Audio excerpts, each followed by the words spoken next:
Welcome to episode 20 of the Metamagix Monster Manual and another continuation of the Dead by Daylight chapter. In this episode, we are going to cover how I think you should run the Hillbilly in DnD 5e. Now, today's episode is going to be a really short and simple one. The stat block was made very streamlined and very simple, so you could run it in pretty much any scenario. So without further delay, let's just jump right into it. As a reminder, you can find a link to the stat block down in the description below. We'll take you to my Twitter or my Discord where you can find a downloadable picture for free. So this is the Hillbilly, and to begin, the Hillbilly is classified as a large humanoid with the chaotic evil tag, same as all the other killers. He has an armor class of 13, 125 hit points, and a movement speed of 35 feet.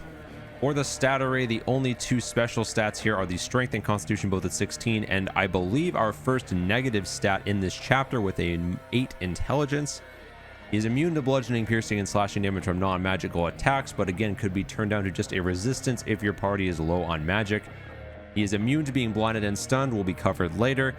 He has a passive perception of 12, speaks 0 languages, and is a challenge rating of 5.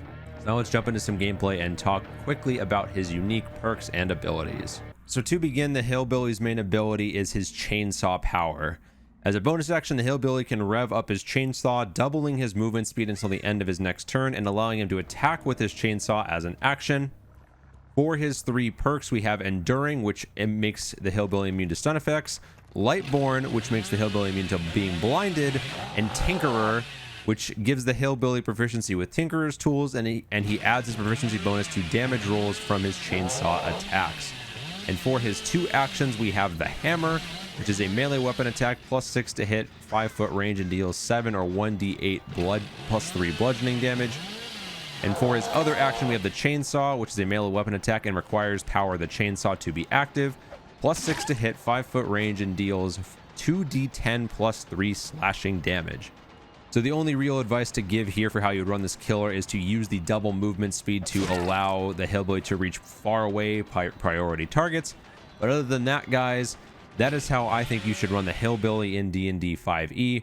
It's a very simple stat block, a very simple killer to run that you could drag and drop into pretty much any part of your campaign and go have some fun with it, guys. If you enjoyed this video and like the stat block, be sure to leave it a like and subscribe if you haven't. We're almost done with the Dead by Daylight chapter, and we're gonna have to move on to our next game pretty soon here, so be sure to not miss any of the videos coming up in the near future. But until next time, guys, have fun, stay safe, and as always, happy gaming.